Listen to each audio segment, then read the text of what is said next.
નિત્ય નવીન મનોરથો વૈષ્ણવના મનમાં થતા હોય. વૈષ્ણવને તો મનોરથ કરવા ખાલી બહાનું જોતું હોય.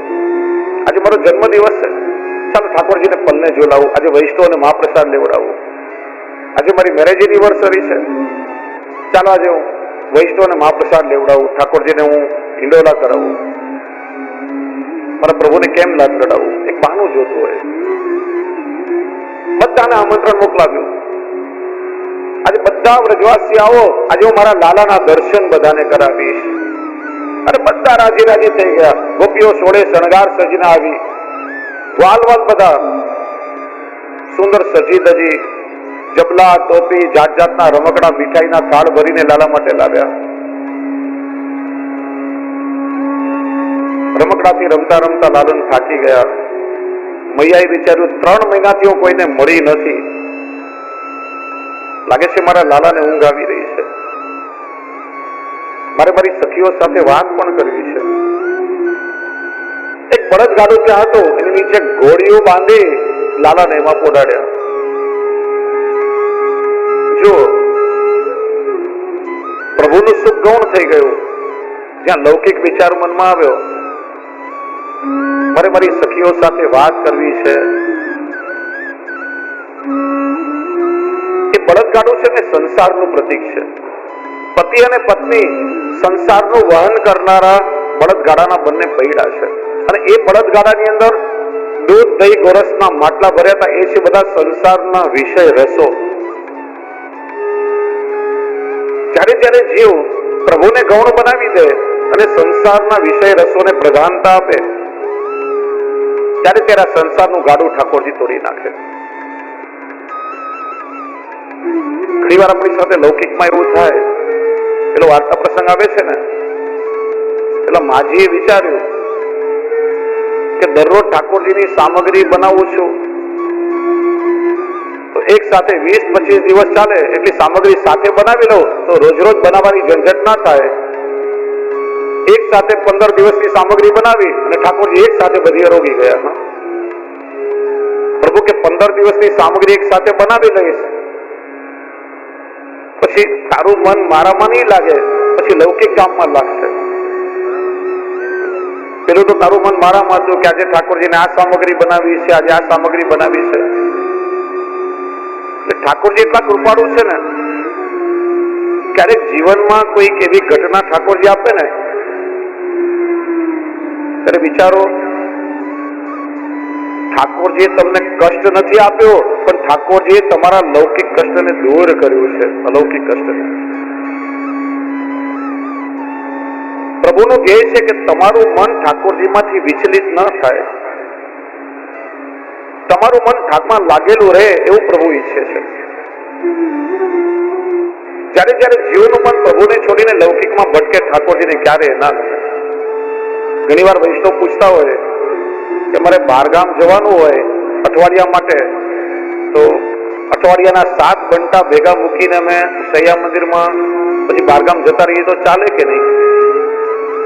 વિચારો તમે કે ઠાકોરજીને બહુ જોરથી ભૂખ લાગે અને 7 ઘંટા એક સાથે ઠાકોરજી આરોગી લે તો બાકીના 6 દિવસ ભૂખ્યા રહેવું પડે કે ના પડે? આપણા બાળક માટે એવું વિચારીએ છીએ અઠવાડિયા માટે બહારગામ જવું છે તો અઠવાડિયાનું ખાવા પીવાનું નાસ્તો બાસ્તો ભેગો કરી તાળું મારીને આપણે જતા રહીએ, ત્યારે વિચાર આવે છે ખરા? હા કે ના? આપણે ઠાકોરજીને પ્રગટ માનતા જ નથી. ફરિયાદ કરીએ છીએ કે ઠાકોરજી મારી સાથે વાતો કરતા નથી, મને અનુભવ જતાવતા નથી. પણ આપણે ક્યારે પ્રભુને પ્રગટ માનતા નથી, તો પછી ક્યાંથી ઠાકોરજી આપણને અનુભવ જતાવે? આપણે તો કેવલ મૂર્તિવત જાણીએ છીએ, બસ સેવા કરવાની મહાપ્રભુ જે આજ્ઞા કરી એટલે આપણે કરવી જોઈએ. જે ક્રિયા થઈ, જે ભેટ ઉતારી ઉતરી ગઈ, બસ પતી ગયું. જે દિવસે પ્રભુને પ્રગટ માનશો ને, જો 10 વર્ષ નિરોધ લીલા છે. નિરોધ નો શું થાય? લૌકિક સંસારના પ્રપંચોનું વિસ્મરણ અને મનનું પૂર્ણ રૂપે પ્રભુમાં પ્રવણ, ત્યારે નિરોધ કહેવાય. ખાલી સંસારનું વિસ્મરણ નિરોધ ના કહેવાય, ખાલી સંસારને ભૂલવો નિરોધ ના કહેવાય. તમે ઊંઘની ગોળી ખાઈને ઊંઘી જાઓ ને તો સંસાર ભૂલાઈ જાય બધો, તો કઈ નિરોધ ના કહેવાય. સંસારના પ્રપંચો ભૂલો અને સાથે મન પૂર્ણ રૂપે પ્રભુમાં લાગે ને ત્યારે નિરોધ સિદ્ધ થાય. અને પુષ્ટિ માર્ગની ફલદશા શું કે ભક્તનો ભગવાનમાં નિરોધ થાય એમ ભગવાનનો પણ ભક્તમાં નિરોધ થઈ જાય છે. ભક્ત ભગવાન વગર ના રહી શકે એમ ભગવાન પણ ભક્ત વગર ના રહી શકે, એ નિરોધની અવસ્થા છે. જો નાનું બાળક હોય, દરરોજ માં જમાડતી હોય ને તો એ માના હાથે જમે, બીજા કોઈ હાથે ના જમે. માં ક્યાંક મમ્મી બહારગામ ગઈ હોય ને તો થાળી લઈને પાછળ દોડવું પડે, પેલો હાથમાં જ ના આવે. દરરોજ હાલરડા ગાઈને માં ઉગાડતી હોય, માના હાલરડા ગાઈને જ બાળક સુવે, બીજા કોઈથી ના સુવે. એમ જે ભક્ત સ્નેહથી પ્રભુની સેવા કરે ને ભગવાનને પણ એ ભક્તનો નિરોધ થઈ જાય. એના વગર ઠાકોરજીને ના ગમે. આજે આપણને સંસાર પણ જોઈએ છે ને ઠાકોરજી પણ જોઈએ છે. જે દિવસે મનમાં એવું લાગશે ને હું મારા પ્રભુ વગર હવે નહીં રહી શકું, યાદ રાખો તે દિવસે ઠાકોરજી પણ તમારા વગર નહીં રહી શકે. પ્રભુને તમારા વગર નહીં ગમે. આજે ઠાકોરજી આપણી સાથે બોલતા નથી એનું કારણ કે આપણે ઠાકોરજી વગર રહી શકીએ છીએ એટલા માટે. પ્રભુ વગર આપણે રહીએ છીએ અને ઠાકોરજી આપણને અનુભવ નથી જતાવતા. જે દિવસે પ્રભુને એવું લાગશે કે મારો જીવ હવે મારા વગર નહીં રહી શકે, તે દિવસે ઠાકોરજી પણ તમારા વગર નહીં રહી શકે. એ જ ક્ષણે પ્રભુ તમારી સામે પ્રગટ થઈ જશે. એટલે જયારે લૌકિકમાં કોઈ કષ્ટ પ્રભુ આપે એનું કારણ કે પ્રભુના જે ભક્તો છે ને એનું મન પ્રભુને છોડીને લૌકિકમાં ભટકે ને એ પ્રભુથી ક્યારેય સહન ન થાય. અને ત્યારે આ સંસારના ગાડાને ઠાકોરજી તોડી નાખે. પ્રભુની કૃપામાં કોઈ જીવનમાં એવી ઘટના થાય ને, કદાચ મારું મન પ્રભુથી દૂર ભટકી ગયું હશે ને એટલે ફરીથી પોતાનામાં મન લગાડવા ઠાકોરજી આ ઘટના આપી છે જીવનમાં. એ પણ ઠાકોરજીની કૃપા છે. શ્રી મહાપ્રભુજી સુબોધનીજીમાં સમજાવે છે, વિષયાસક્તિ રૂપ ગ્રહ રૂપ ચરણ ઉપછે પડે ન નાશ.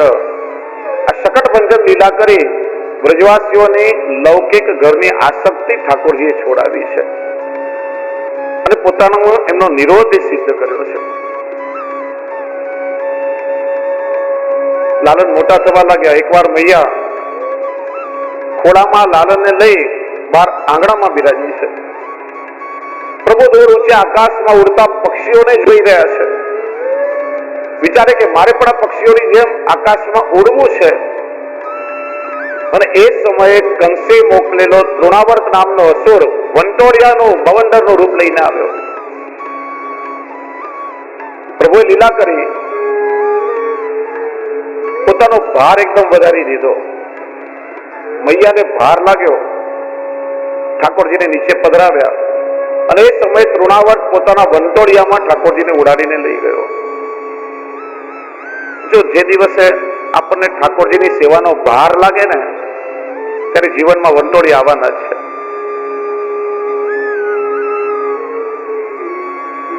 ઠાકોરજી કે મને ઊંચે ઉડાડીને લઈ જાય છે, પણ ઉભો રે, હમણાં તને એટલો ઉપર પહોંચાડું ને કે પાછો નીચે નહીં આવી શકે. બંને હસ્તીનો કંઠ દબાવ્યો, શ્વાસ રૂંધાતા એના પ્રાણ નીકળી ગયા. તૃણાવર્ત એટલે વંટોળિયો. ને માણસના જીવનમાં વંટોળિયા ક્યારે આવે? જયારે રજો ગુણ વધે, ત્યારે તમો ગુણ વધે, લૌકિક વિષયોની ઈચ્છા વધે, ક્રોધ આવે, પછી જીવનમાં બધા તોફાનોની શરૂઆત થાય છે. જયારે જીવનમાં આવા વંટોળી આવે ને, શ્રી મહાપ્રભુજી કહે છે કંઠમાં પ્રભુને રાખો, અર્થાત પ્રભુના નામનો આશ્રય કરો. આ તોફાનો તમને બાધક નહીં બને. સાક્ષાત્કારે બાધક સેવા પ્રતિબંધક. આ તૃણાવર્ત છે ને એ ભગવત સેવામાં પ્રતિબંધ કરનારો છે. અને તૃણાવર્તનો ઉદ્ધાર કરી એ જીવના ભગવત સેવામાં આવતા પ્રતિબંધને ઠાકોરજીએ દૂર કર્યા છે.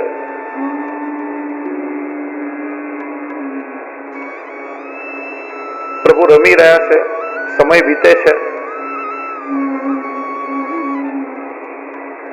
મૈયાએ વિચાર્યું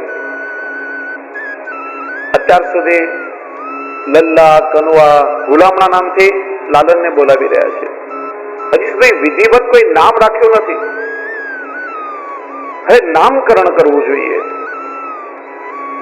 ગર્ગ પુરોહિતો રાજન યદો નામ સુમહાતપ વ્રજમ જંગામનંદસ્ય વસુદેવ પ્રચોદિત. કુલગુરુ ગર્ગાચાર્યજી જ્ઞાની છે, મૈયા એમને તેડાવ્યા છે, સન્માન કર્યું. મહારાજ, હજી સુધી બંને પુત્રોના નામકરણ થયા નથી. આપણે નામકરણ વિધિ કરવી છે. કે છે 16 સંસ્કાર તીર્થમાં થવા જોઈએ.